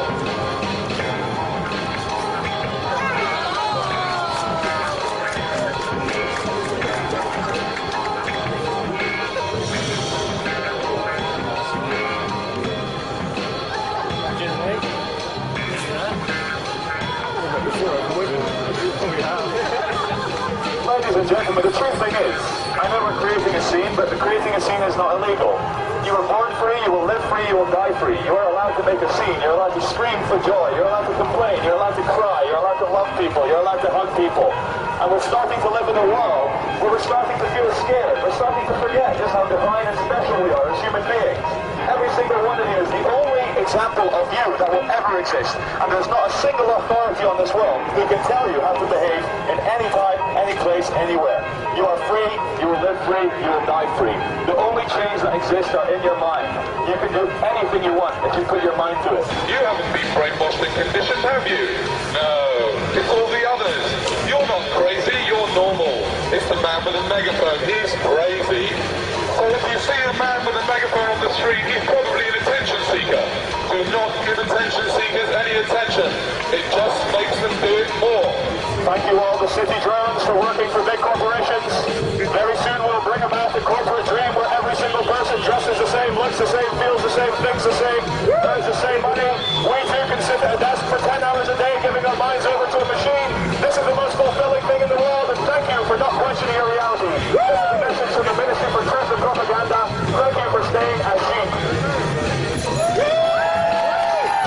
We are here to brighten up the day of the police and the security department, because quite honestly, looking out for terrorists must get a bit tedious. Have you ever had to taser anyone yet? Have you tasered anyone yet with your high-powered electric torture weapon? You probably like to taser me. Shopping is what you are here to do. You were born to shop, and you will die to shop. Please, move swiftly to your next shopping experience, and don't hang around here. Terrorism, terrorism, terrorism, Al-Qaeda, Mohammed, terrorism, terrorism, war in Iraq, war in Afghanistan, Al-Qaeda, Osama bin Laden, Bora Bora, Afghanistan, terrorism, stay scared, stay separate, terror, terror, terror, terror is bad, you are bad, go shopping, stay scared. She said, can I move this off beyond the pillars, because I'm not allowed to do this, because it's private property. So anyway, ladies and gentlemen, if you think I should be allowed to continue up here with the megaphone, say yeah! Yeah! I think you've been outnumbered, madam. But let's wait till the police come along and have some fun. Hey, it's from yesterday. How you doing? Ladies and gentlemen, if you haven't noticed, 3 actors have arrived in costume. They are acting policemen. Okay, I just ask you to go down the bottom of the steps. Yes. Thank you! Go along.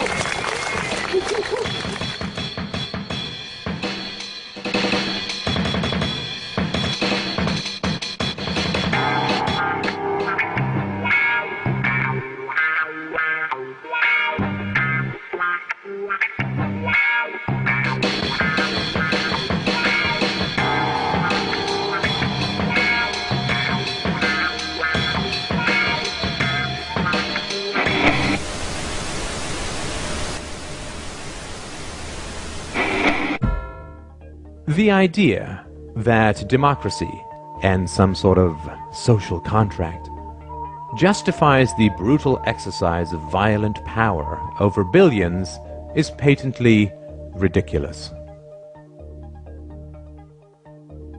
If you say to a slave that his ancestors, quote, chose slavery, and therefore he is bound by their decisions, he will simply say, if slavery is a choice, then I choose not to be a slave. This is the most frightening statement for the ruling classes, which is why they train their slaves to attack anyone who dares speak it. Statism is not a philosophy. Statism does not originate from historical evidence or rational principles. Statism is an ex post facto justification for human ownership. Statism is an excuse for violence.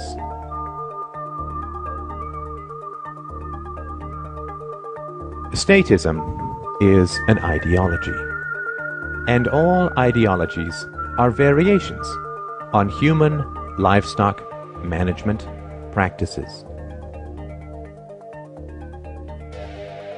A religion is pimped out superstition, designed to drug children with fears that they will endlessly pay to have, quote, alleviated. Nationalism is pimped out bigotry, designed to provoke a Stockholm syndrome in the livestock. The opposite of superstition is not another superstition, but the truth.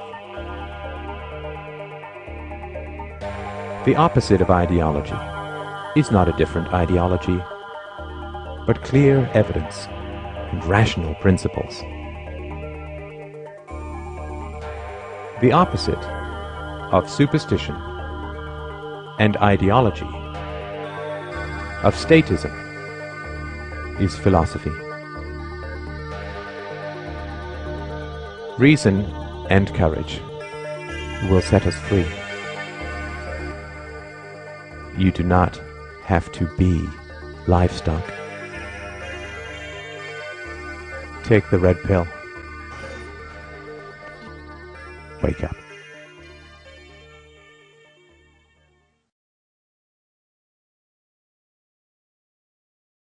Where are 1% of American adults? Oh, I imagine we could find out, couldn't we? We could use Google Earth, because some of them are quite big. There's one. He's got his own postcode. 1% of the population, which is, what's the population? It's about 300 million, isn't it? So you're talking about between 2.5 and 3 million, say? Jail. Yes. G for jail. English spelling of jail, of course, but it is G for jail. Really? That many people? 3 million people are locked up? Well, 2.3, which is 1 in every 99.1 adults. All of those guys there are innocent as well, because they all were arrested for having switchblades, but they've all only got one arm. Well spotted.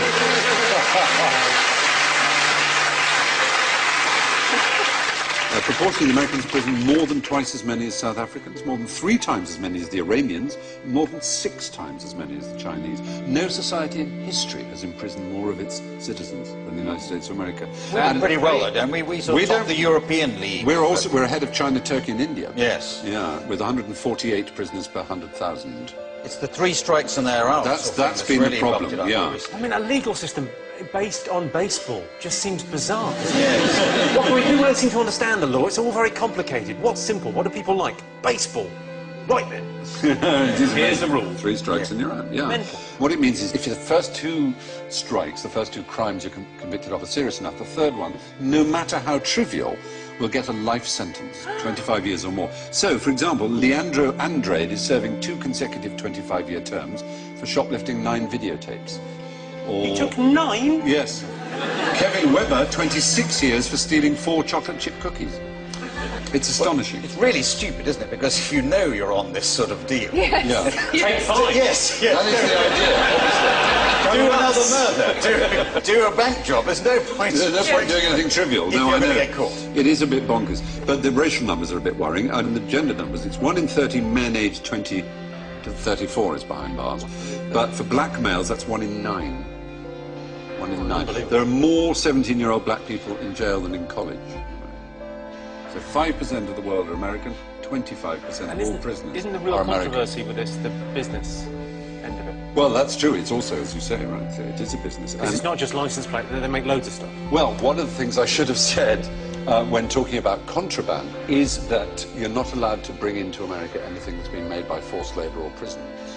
But in America, you could almost say, if you were so minded, that they've reinvented the slave trade. They produce, for example, 100% of all military helmets, ammunition belts, bulletproof vests, ID tags and other items of uniform, 93% of domestically produced paints, 36% of home appliances, 21% of office furniture, which allows the United States to compete with factories in Mexico because, of course, obviously the workers can't refuse to work for 25 cents an hour. I very much like to say something hilarious, but something must be done. It is. It feels a bit more question-timey to say.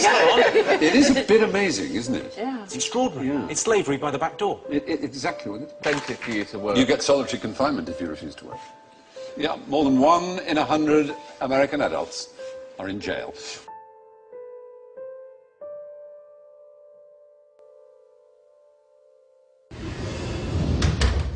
Have you heard this idea about the Robin Hood bankers' tax? Yes. It's a sweet little idea, taxing the banks to help the poor, but I don't think it'll work. It's very complicated and would be very tough on the banking sector. Which has just been given billions of pounds of taxpayers' money to keep it going. Well, yeah, of course. And is still paying itself billions of pounds in bonuses. Yes. So the tax is a charge on all bank transactions that don't include members of the public. Bonds, derivatives, currency, speculative stuff. Is that right? Yeah, something like that. Very complex. So the bankers would give how much from each deal they do? 25%? Well, no, not that much. 10%? No. 5%? No, not 5. More or less? Slightly less. What, 1%? Not quite. Half of 1%? No. 1/10%?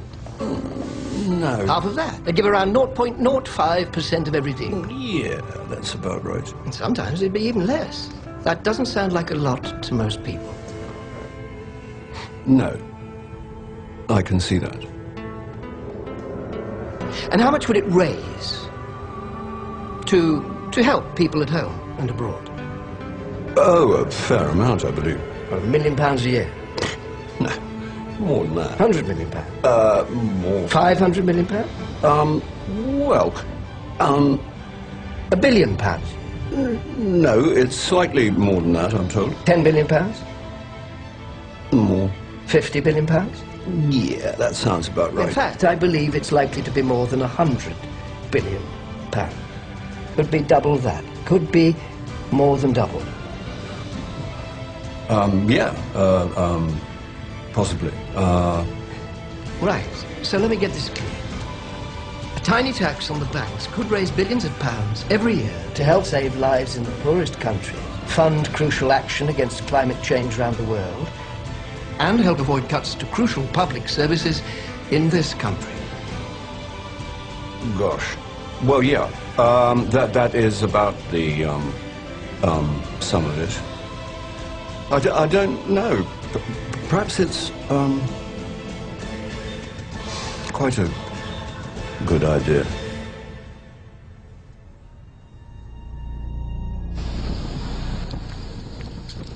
Okay, this is a moment in history. We are here with Sam Capilano and from the Squamish Nation in Red Jacket, and we're placing what's called a permanent eviction notice to the courthouse. Red Jacket is from Turtle Island. Sam Capilano was the Squamish Nation. The permanent eviction notice is placed here because the Queen and the bankers are trespassing on his sovereign territory. This is tax-free territory. This is sovereign. Capilano, you've got some words to say here? This is part of the Squamish Nation. It has been. My grandfather told me that when they first came, they separated a divide and conquer with the idea. Now this is known as another nation. What I know is our land, so I'm not afraid to stand up anywhere and tell anybody. Red Jacket, you got a few words? Yeah, I'm Red Jacket. I'd like to tell the people that for 537 years since the two-row wampum belt was put in place, it was total destruction. And if we don't correct these here alterations that our judges in the justice system, so-called justice system, I never heard such a farce in my whole life. 60 years from now, this here Earth, there's no changing back. It'll go into another Mars. Total destruction. Don't the judges understand this, or they sleep? Who taught them? What university taught them? Where do they get their education? Don't they know they're on death row?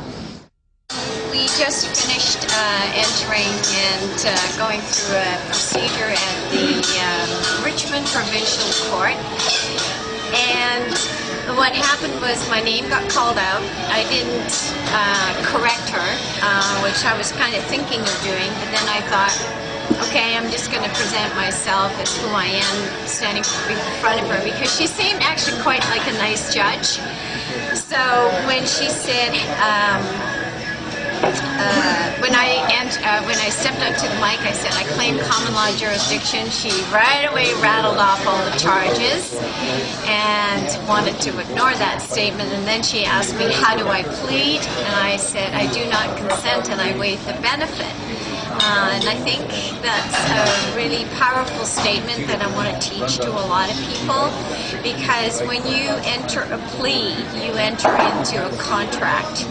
Whether it's guilty or not guilty, it is their way of saying you have understood the jurisdiction that they want you to respond with. And the guilty or the not guilty is something that you actually perjurize yourself with. So when I said I do not consent, meaning I do not consent to you making any legal determinations against me, I do not consent to your jurisdictional claims against me, and I do not consent to contracting with me. Quite final with that. And because I had claimed common law jurisdiction at the beginning of my statement to the judge, she realized that I knew what I was doing, and she dismissed the case right away. So I'm really, really pleased with the outcome. After that, I actually met up with Paul Gibson in the lobby of the provincial court, and went up to him and shook his hand, and he said, and yeah, you are? And I said, oh, Irene Gravenhorst, and I told him that they dismissed the case, and he went, oh, too bad. It was orchestrated that Paul shows up after the case was dismissed so that he didn't have to deal with these issues. And being on the stand, on the record, for being the debtor to the contract. Oh, and I have to tell you that it's going to cost $3 billion. It's fine, ma'am. Okay.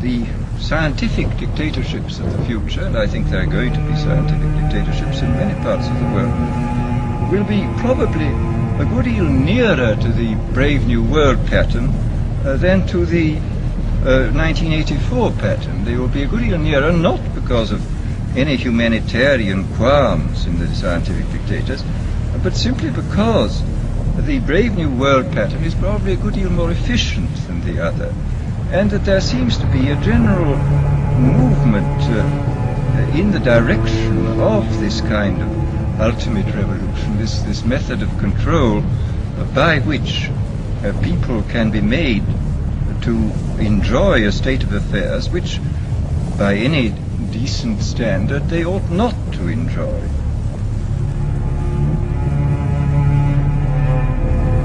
And these issues, furthermore, are made more acute by the coincidental phenomenon of what I have called in my writings the global political awakening.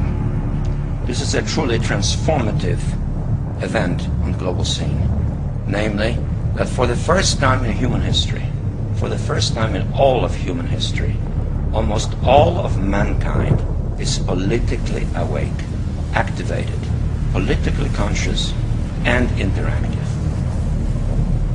And these new and old major powers face still yet another novel reality, in some respects unprecedented. And it is that while the lethality of their power is greater than ever, their capacity to impose control over the politically awakened masses of the world is at a historical low. I once put it rather pungently, and I was flattered that the British Foreign Secretary repeated this, as follows. Namely, in earlier times, it was easier to control 1 million people, literally. It was easier to control 1 million people than physically to kill 1 million people. Today, it is infinitely easier to kill 1 million people than to control 1 million people.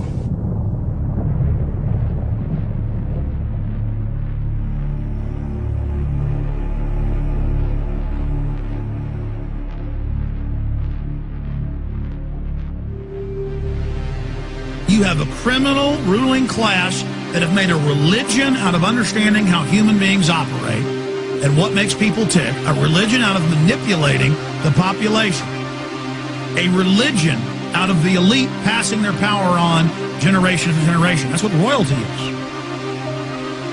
A religion of self-worship where they believe that they are the chosen ones. And not only will they find the way to dominate the planet through genetic engineering and bioweapons, but that they will find the way to extend their lives.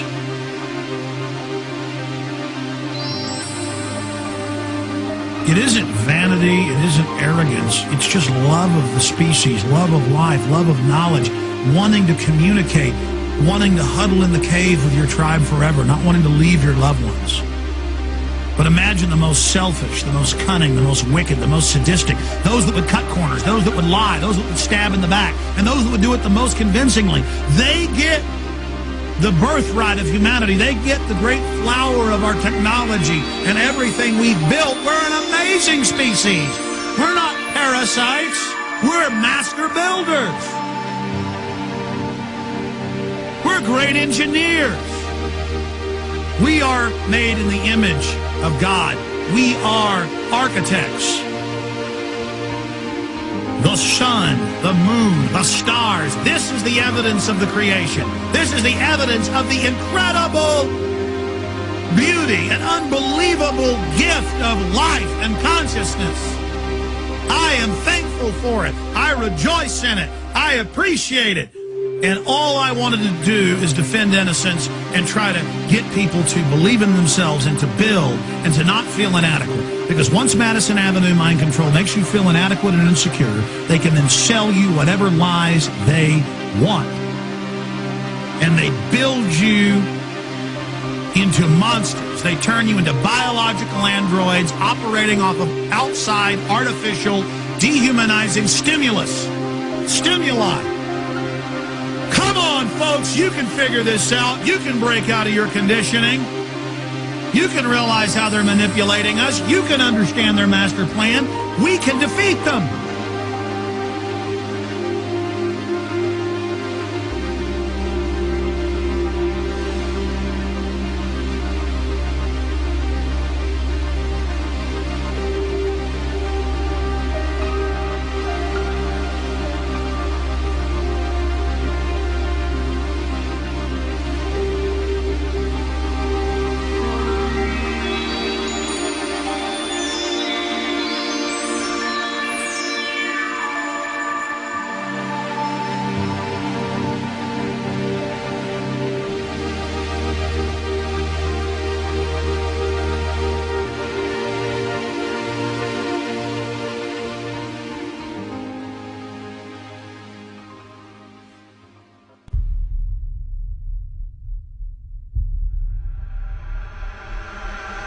time has come.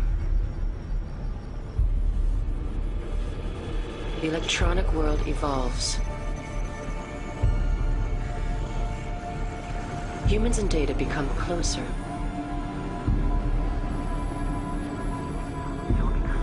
They will become one. Technology was supposed to make our lives easier.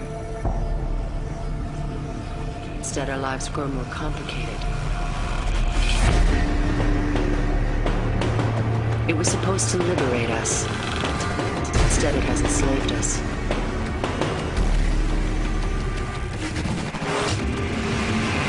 It's time we demand a change.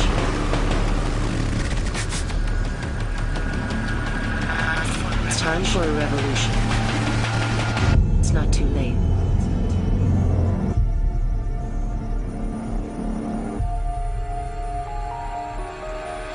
It's time for something else.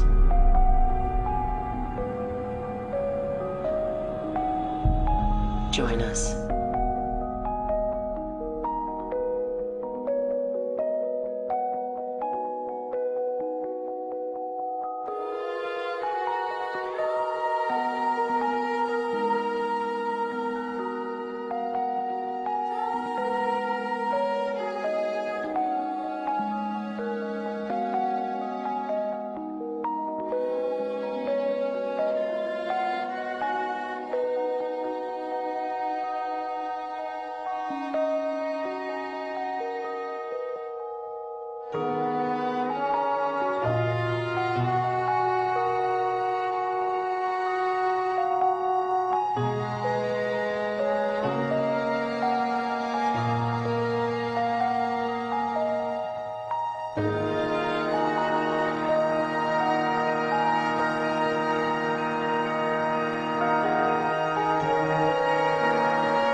Excuse me, Miss Caliban.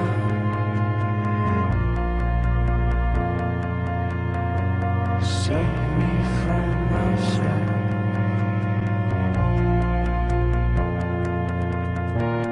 Leave my body broken.